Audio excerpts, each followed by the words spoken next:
Awesome. It's totally awesome. Okay. All right. So what I will do actually is I'm going to go away. So, Okay. so we'll have a conversation, but you won't see me as part of this. Understood. So the first question I have for you, Marco, well, besides thanks again for doing this, how did Star Trek inspire you? How did Star Trek inspire me? Wow. Well, being born in the 60s, I was at just the right age to take it all in when it went into syndication in the 70s. And, it reached into my young brain and, opened it up in ways that, I didn't even realize at the time. But, it has a way of putting ideas into your head that stay with you, right? I mean, it shows you an idea of what the world could look like that seems really appealing to a 10, 11, 12-year-old, and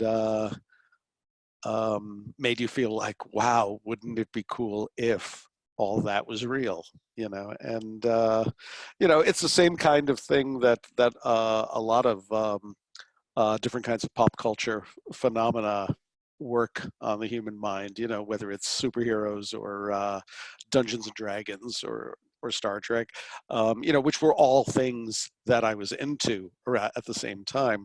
And they all, gave me the same thought and feeling, which was, wouldn't it be cool if? So Star Trek definitely had that impact on me, both in the lessons of acceptance that it as heavy-handed and awkward as they are now to a 21st century, from a 21st century perspective, they still resonated and felt really powerful at the time, and did a lot to shape my way of thinking, and my idea of what might be possible uh, as we move forward, both as individuals and as a species. I love that answer. That's great. Thanks. So, quick story. When I was signing the postcards for Voyage's book at Comic-Con, which Yeah. we'll get back to that in a minute, Okay. I had a guy come up to me and say, "I hate you." Mm. And his name was Jeff Ayers, and he was the store manager at Forbidden Planet. Which, Okay. now the reason I say that is because, first of all, I was like, wait a minute, what's going on? But Right. you worked at Forbidden Planet at one I time as did. well. I did. So Yeah. could you talk about that and also your time at DC Comics? So Forbidden Planet came first, and it was a job I got while I was still in school. Started out part-time, and I was there for about 5 years, transitioned from part-time to full-time. And it's a science fiction theme store, so what's not to love? You grow up loving that sort of thing, and then you find an opportunity to actually draw a paycheck from loving it. It's not too shabby a gig.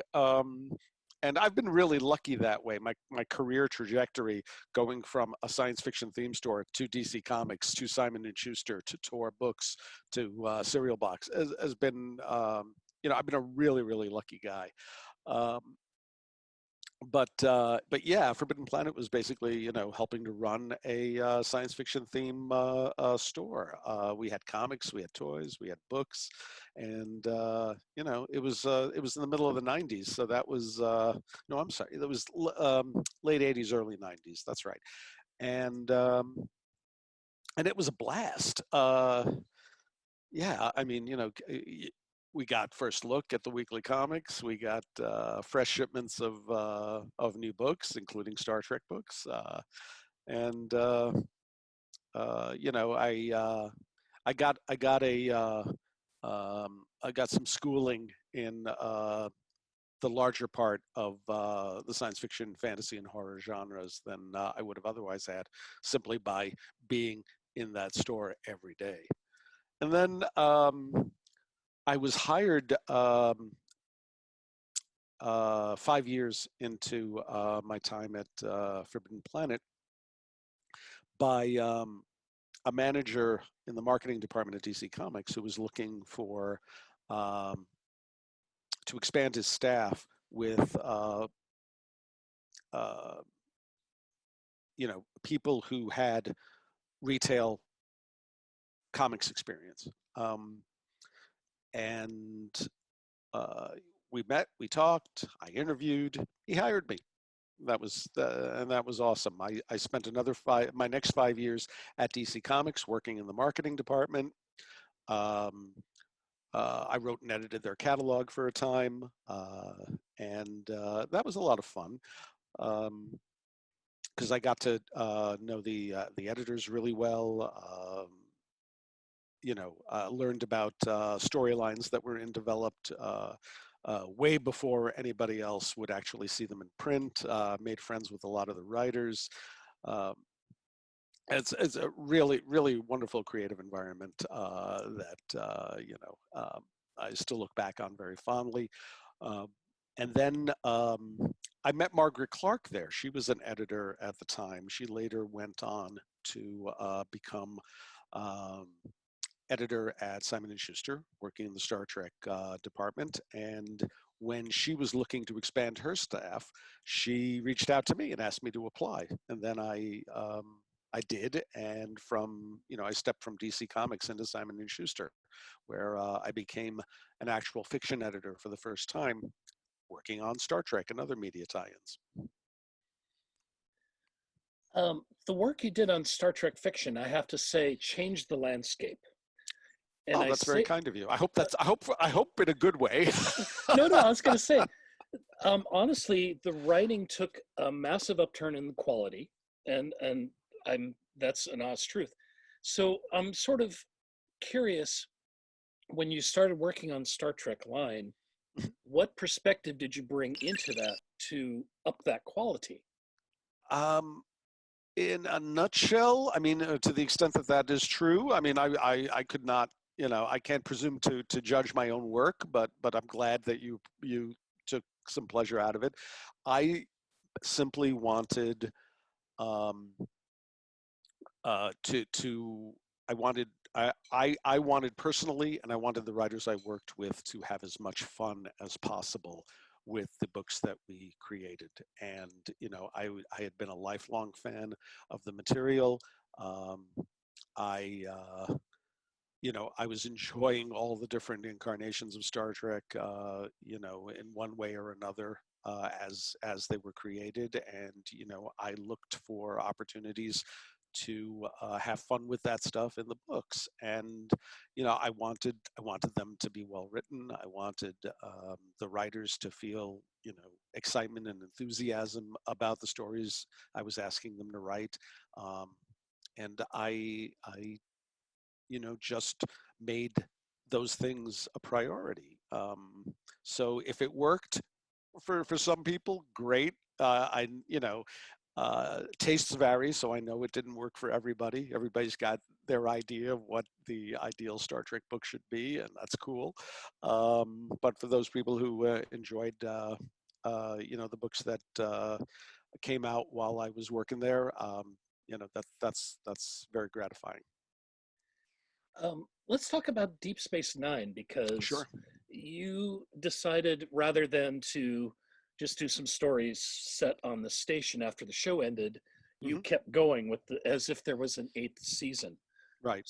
What sort of prompted that? Well, we had the opportunity, we had not. Deep Space Nine, first of all, was unique in that it was a serial, as opposed to a bunch of standalone episodes that could be viewed in different order if you wanted it to. But Deep Space Nine, you had to consume it in the order in which it was released, because it was designed to be a serial. And that was fun. I mean, for me, that was fun. It was new for Star Trek, and it was a great way to experience that universe. So I wanted, if we were going to do books, it felt natural and organic to simply, continue that approach. And the only way to do that was to pick up where the show left off or to jump ahead in time. We decided, a 3-month gap was enough because it felt like, the summer break between seasons. So we set the first story in the books to take place 3 months after the finale on the TV show. And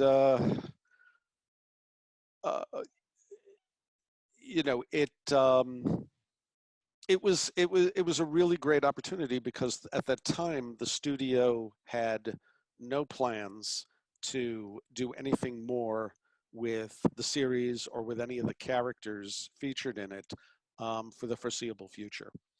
And because of that, we were told, yeah, I mean, you still have to run everything by us, but don't feel like you have to push the reset button after every story. I mean, we were no longer pushing the reset button a great deal anyway in the fiction by that time. I mean, we were telling stories that had consequences for future stories, but it really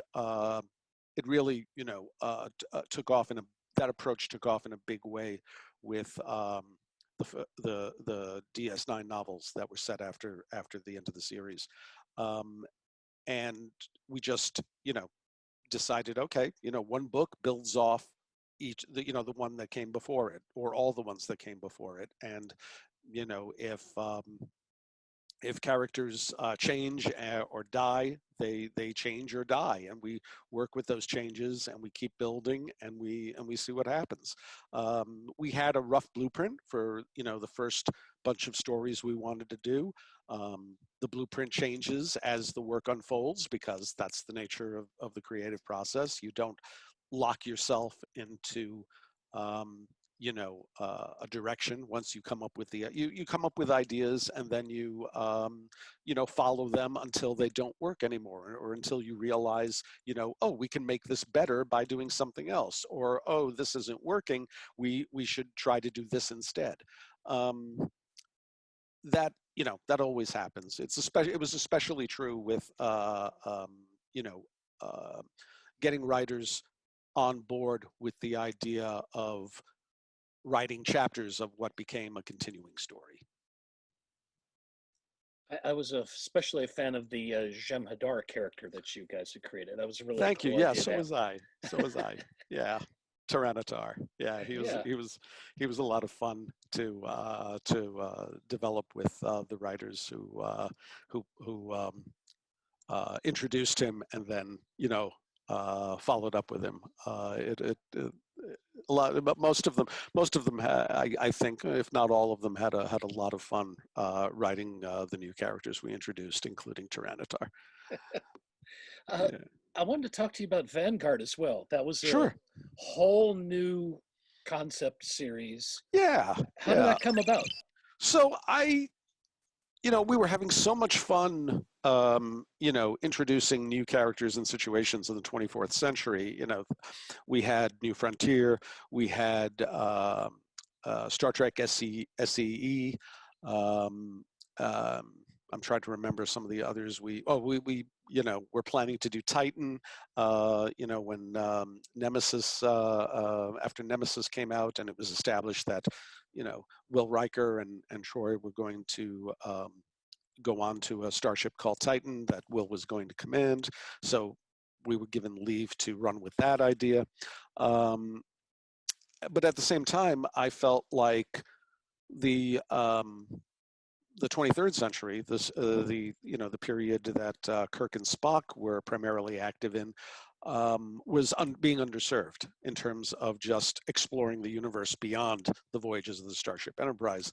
So we, created a region of space and a group of characters to focus on, and a setting that and a story surrounding them that felt compelling. And the idea was to create a storyline that complemented what we saw on the 3 seasons of the original Star Trek. We basically started Vanguard at the start of Kirk's 5-year mission, and everything that happened there ran parallel and occasionally intersected with episodes of Star Trek. Not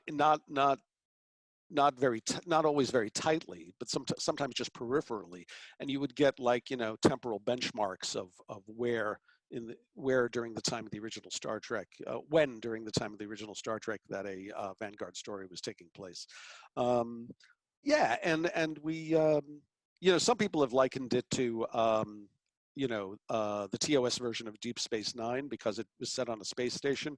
That was never the intention. I can understand why the comparison was done for obvious reasons, but we were really trying to create something that felt new and different. And to some degree, I think we did. It was a tremendous amount of fun to work on, and we took a new approach with it rather than working with multiple authors to contribute to different books as we went along. We'd bring in new writers for Titan, we'd bring in new writers for SCE, and for the post DS9 novels, but with Vanguard. We decided, wouldn't it be interesting if two sets of authors traded off, like, basically did every other book.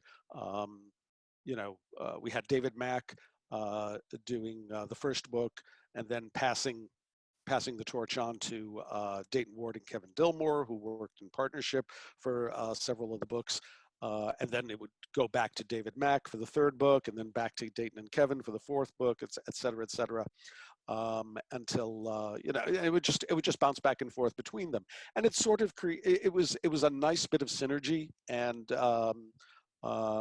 it also was a creative dynamic we had never tried before. It's one thing to have different groups of writers come in and try to pick up where the last one left off, but it was a completely different thing to ping pong it between two sets of creatives.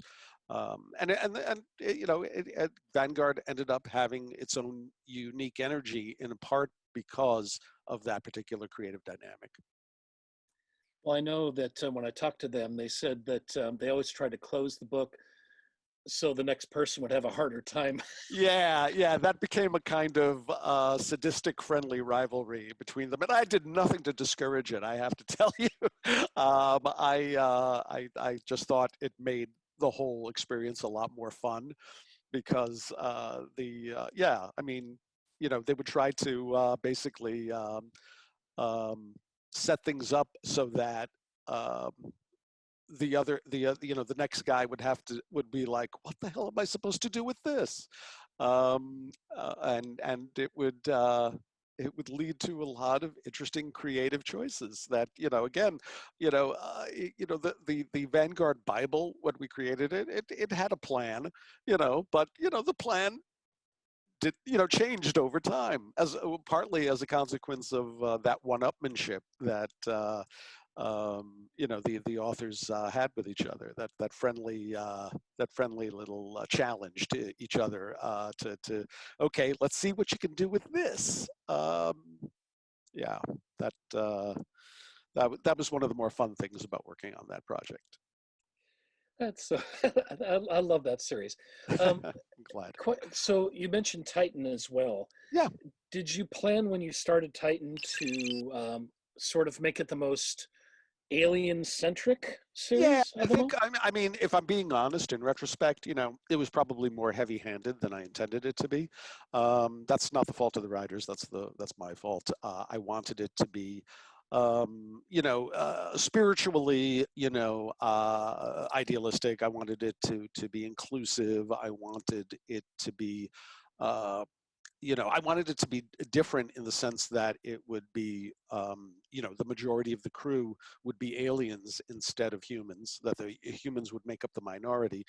But this, I don't want to seem too critical of the Titan series, because I think it's great. But if looking back on it, if I might have done things a little differently on that one so that it didn't feel as heavy-handed, and it wasn't just, because the human characters at the top of the command crew at the top of the ship were all basically human. You know, the inclusiveness that I intended for it didn't come out quite as well as I thought it should have. And again, this is not the fault of the writers. They made the most of the situation that I handed them. But I wasn't thinking hard enough about the fact that even though it was canonical that you know, Riker was going to be the captain and that, you know, Troy would be at his side, you know, we could have done a lot more to put much more alien characters closer to the top of the, you know, command structure. I mean, we had Tuvok, we had you know, Dr. Rahavray, chief of engineering, and we had a Trill, chief of security, and but these are all variations on humans, and I really wanted Titan to explore, you know, non-human characters, and we had a lot of them, but they were more supportive than they were, you know, centrally featured. So that was always the intent. You know, the success with which we pulled it off varies, I think, from book to book. And but you know, it was a fun series to work on. I think we you know, told some great stories with it. I wanted it to be, you know, I wanted to be more about pure exploration. I wanted it to go places that, you know, and you know, I wanted to bring a strong sense of wonder to the stories that we did in Titan, and to a great degree, I think it was successful in that way. But you know, like with everything, you know, there were things I look back on and think, I wish we'd taken a little longer to examine certain choices we were making before we pulled the trigger on it. You know, I mean, and I'm just being honest there. You know, I can look back on my past work now and do that and think, you know, if I would have done anything differently, I'd have done Titan a little differently. Well, I'm curious, since you had to work everything through licensing, Mm-hmm. were you sort of contractually, I can't talk, obligated to sort of say, okay, now I have to do an original series, now I have to do a Deep Space Nine, No, or were you given free the balance of our publishing list was up to us. I mean, we were allowed to do as many books a year at that time as we felt the market could sustain, and we also were allowed to place the focus on, you know, whichever series, you know, we felt was appropriate to place focus on. And there were, you know, as a consequence of that, there were dry spells for certain series, and there were, you know, while I was working there, the market shrank, so that we went from doing 2 books a year. No, I'm sorry, 2 books a year. We were doing 2 mass markets a month and a handful of hardcovers and trade paperbacks, and that went down to 1 mass market a month and a handful of hardcovers and trade paperbacks. Now, you know, part of it was, you know, the fact that the market was getting a little smaller, but also we knew that if we weren't, you know, working so hard and so fast to put that many books out a year, we could do a better job editorially on the projects that we were putting out. So, and I kind of feel like, you know, this is during the time that Titan and Vanguard and you know, a lot of the Deep Space Nine relaunch stuff was happening. So from my perspective, it was a good move.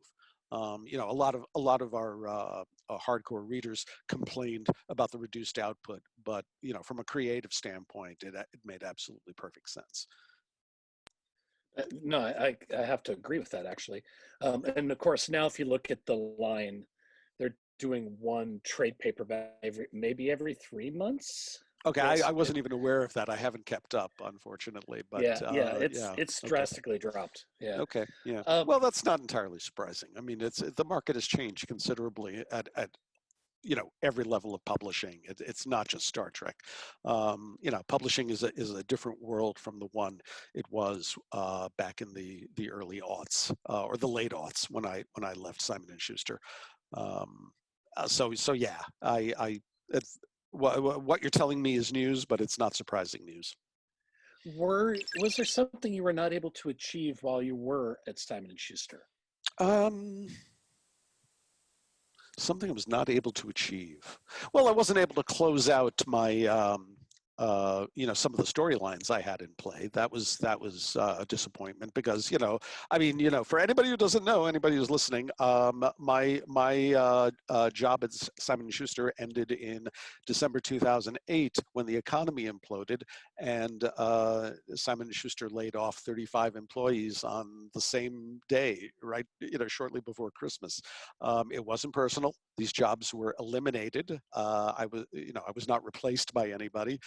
Other people who were already in the Star Trek department took over, but it was sudden and it was immediate, and I couldn't tie off any of the projects I'd been working on. I just had to let them go, and other people took them over and did and they weren't I mean it's a difficult thing to orphan books that authors are working on.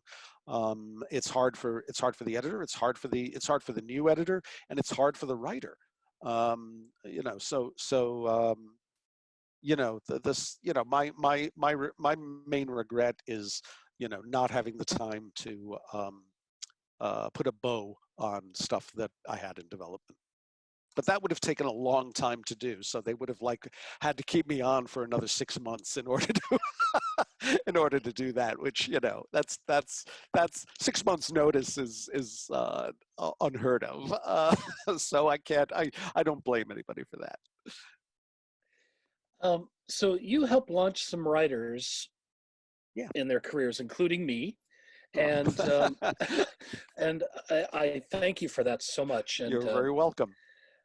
you moved over to Tor, Yep. and you helped launch so many wonderful authors over there as well. That's So I want right. to ask Yeah. about your time at Tor, but I first want to ask you, what do you see when you're looking at proposals or something that others don't when it comes to writing? I think all editors look for, many of the same things. I mean, they want to fall in love with the prose. They want to fall in love with the ideas that are being presented to them. They want to be, they want to lose themselves in the story that they're reading. And the wonderful thing about moving from media tie-ins to original fiction, of course, is that it's a different kind of discovery. You are immersing yourself in the creative mind of someone who is coming up with ideas, not set in a pre-established universe, but in a world that they have you know conjured out of their own imagination. And that's a different kind of rush for an editor. Especially when you spent the previous decade working in media tie-ins, which is great fun too. But it's a different kind of fun. And what I got to do with Tor was basically, I got to enjoy, fiction in a really great way that was new to me. I mean, I of course I'd read original fiction prior to becoming an editor, and even during my time at Simon & Schuster, I wasn't, reading media tie-ins all the time for pleasure. I was trying to read original fiction when I had the time, but working on original fiction, collaborating with a writer to help make their book better when the world is entirely their own, and trying to help them create the best version of what they have come up with. That's a really that's a different kind of rush from working on, say, Star Trek, where what we're trying to create, the best possible versions of Star Trek, of course, within our limited imagination. But it's still, at the end of the day, it's something that already exists in people's minds, and they have certain preconceptions about it. And the people who own Star Trek have preconceptions about it. And while that, some people would call that limiting, I mean, I always call that, a fun challenge, but yeah, the work I did at Tor is of a different nature. It was pretty cool. It was pretty cool. Um, yeah, I'm glad I got to do both. I gotta say, I'm very glad I got to do both. And now, I'm doing something completely different from either of the things I did before. Well, that's what I wanted to ask you about next Yeah. is what is Serial Box? So Serial Box is a digital content producer. We specialize in science fiction, fantasy, and horror. We do original fiction, but we also do media tie-ins, interestingly enough. And in some ways, it requires me to fuse together the experiences I had as a media tie-in editor for Simon Schuster and as an original fiction editor for Tor, because I have to work. We do serialized fiction that primarily is collaborative, and by that I mean we put together writers' rooms who work who work to collaborate on the story from an idea that usually Serial Box comes up with, and they run with it and flesh it out, work, build the characters, build the plot, build the setting, and then they figure out who's writing which episodes, because we structure it almost like a TV season in that it's done as multiple episodes, each episode being anywhere from like 5,000 to 10,000 words, and by the end of a season, you have a complete story, and different writers have contributed to it. So, in that sense, it was kind of like working on the serialized Star Trek stories when I worked on Deep Space Nine, because I would have to get writers to work in harmony with each other. Or when we did a mini series where different writers had to work in harmony with each other, they would have to, respect each other's work and contribute their own ideas and work within certain parameters. But at the same time, they felt a sense. They also felt a sense of ownership for it. And what's also interesting about Serial Box is that all our fiction is bundled with the audio version. And our audios are very immersive. They are sound designed. We have original music in them. There are sound effects. We choose the narrators very carefully, and it's and usually the audios are between a half hour and an hour long. So they're in terms of like each episode. So they're great for a commute. They're great to listen to, when you're on the treadmill or walking the dog or doing household chores. Because with audio, you can multitask, right? You can't really multitask when you're reading or watching something on a screen, because you need your eyes to do other things. Your ears, you can split your focus with, and so giving people shorter bits of storytelling that they can listen to while they're doing something else is a huge selling point for us, for what we do. And our audios are really good. They are so good. I really enjoy listening to them. And we also do media tie-ins, like I said. We've done Orphan Black. We've done some Marvel stuff, Thor and Black Widow and Jessica Jones. We've got some more stuff coming up, things I can't talk about. But yeah, I mean, it's a nice. Serial Box does things differently from every other traditional publisher I've worked with. It's something new. It's um, a different way to approach the creation of and the consumption of storytelling.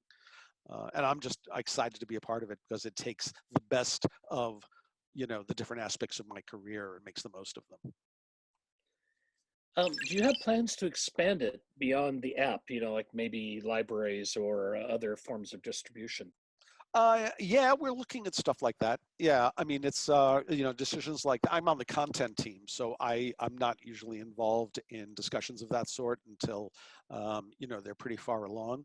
But I do know that the company is definitely looking to grow in all sorts of different ways, and we're on a pretty good trajectory so far. It's I mean what isn't widely known is that I've been involved with this company longer than my employment there. I was hired some years ago in a freelance capacity to edit their very first serial, Book Burners. I was not on staff at the time. I was just doing freelance work, and they reached out to me and asked if they explained to me what they were doing and what needed to be done, and they asked if I wanted to be the editor on it, and it seemed amazing. So I said yes, and we've had a great relationship ever since. For the first few years, I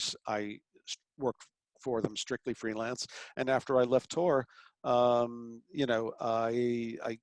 started doing more freelance work for them, and then eventually they said, "Hey, how would you like to just come aboard and be on staff?" And I said, "Yeah, sure, let's talk." And I did, and it's been an amazing ride so far. Yeah, yeah.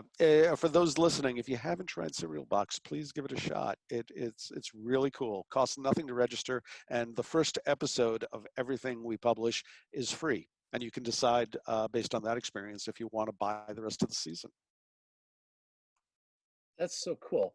Um, so I want to ask you about Star Trek again. Sure. Star Trek series, and what was your favorite episode of that series?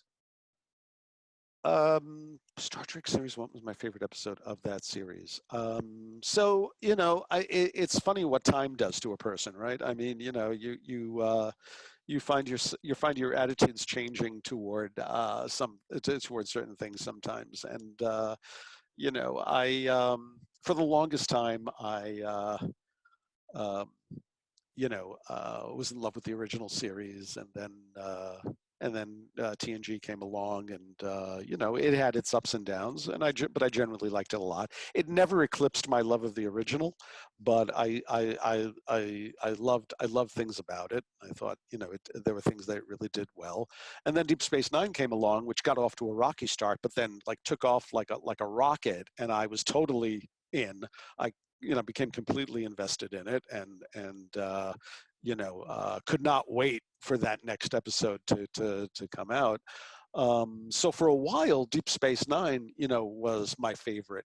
Um, and but and recently, my oldest son has decided to binge the original series. So I've been rewatching it vicariously through him, and I gotta say, and not having watched it in a long time, I found myself cringing more at things that I never noticed in the past or had become blind to, and I also found myself admiring aspects of it that I had forgotten, that I thought, oh wow, that was pretty cool. So you know, and I'm sure the same would be true for Deep Space Nine or for TNG or any of the others.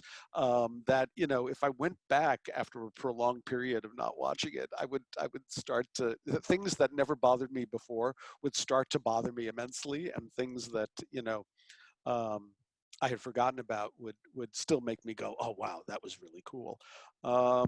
So this is my long-winded way of saying that asking me which is my favorite is a really hard question to answer. I guess during my recent rewatch of the original series, I still have the most fun watching episodes like the Corbomite Maneuver and Balance of Terror and the Doomsday Machine and Mirror Mirror. You know, I mean, those are standouts for me in the original series. Um, and with Deep Space Nine, my other favorite, you know, I still get chills watching, you know, any Garrick episode or In the Pale Moonlight or you know, you know, The Visitor. Oh man, you're really taking me down a rabbit hole here, Jeff. You gotta have mercy on me and make me stop. It's just too long a list of favorites to narrow it down. Are you watching the newer shows, Discovery, Picard, and I like, I'll you even know, ask about Orville. I yeah, okay. Let's start with the newer shows. So I didn't know if I would get a chance to watch Discovery because of the subscription model that I wasn't, you know, prepared to invest in. But then I got an opportunity to watch it, and I really enjoyed it. I mean, you know, it wasn't the Star Trek that I grew up on, but that's okay. You know, it's good for people to take different approaches with the universe. I you know, I don't worry about whether or not it tracks perfectly with the stuff that came before it. You know, I know that that's a big controversy in fandom, and I have scrupulously avoided those controversies. But you know, I accept shows like Discovery and Picard, and you know, whatever comes next for what they are, and I judge them on that basis. I don't judge them based on you know, how well they line up with what came before, or um, you know, whether or not they're exactly the creative choices I would have made.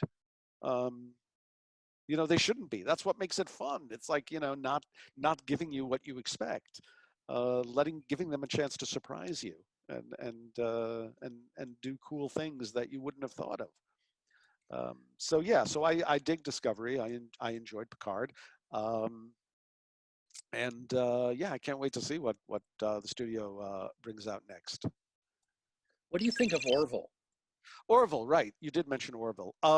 I let's see. So I haven't really watched more than a couple of episodes of Orville because for me, well, okay, so I don't want this to sound the wrong way. I'm going to try to phrase this as best I can. I personally did not need a next generation Redux, even if you know that's not exactly what it is. But I mean, Orville is basically trying to, you know, from my experience with it, trying to recreate the experience of watching the next generation.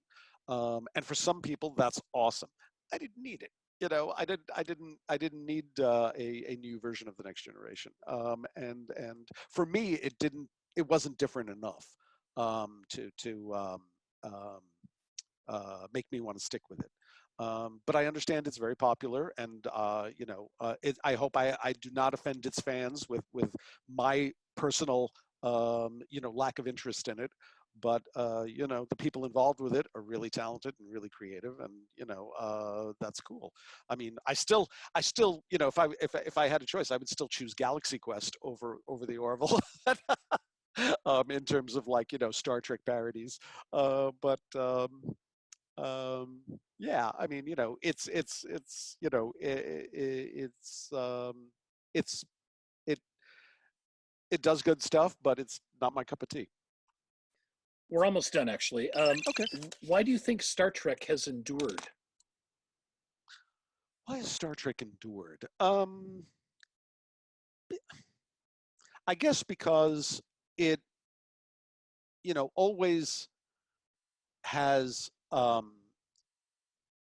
you know, even when it's being silly, or it's being dark, or you know, it's being cautionary, it's always got something, um, you know, hopeful to say. It always wants you to look on the optimistic side. I'm, you know, optimistic by nature. I mean, and you know what? I bet I am, in part, at least in part, because of Star Trek, that, you know, my glass is usually half full.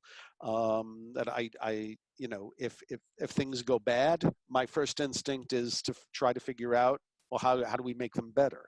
Um, I think that is really a powerful idea that resonates with people. I think human beings by nature crave that. We want to you know we'll encounter adversity, but what we want to do is overcome it and make things better. uh, and Star Trek speaks to that in a lot of ways. And there isn't a lot of popular science fiction, fantasy, or related genres that do that. Yeah, you could argue that it's heavy-handed. You could argue that it's um, not very subtle in its messaging, and I'm okay with that. Sometimes you don't need to be subtle. Sometimes what you need is to have it shoved in your face. Different people feel differently about that, but I liked that hopefulness and that inextinguishable optimism about Star Trek. Things, even when things seem like they suck at their worst, there's light at the end of the tunnel. Um, or there's a creative solution to every problem. All we have to do is be willing to see it. Put in the energy to come up with it, and the courage to implement it. Um, and yeah, over the years, standards have changed, and not every lesson from the from the various shows, would still be would still be the kind of story they would write today. But that's okay too. Times change, and Star Trek, it's okay if Star Trek changes with them. That's why that's also part of the answer to your question, because Star Trek can be um, something different for every generation that comes along. I absolutely love that answer. Um, my absolute last thing is, can you give me a live long and prosper with the hand? With pleasure, sir. Live long and prosper. I love that. Thank you. I'm going to You're stop welcome. recording. Give me 1 second here.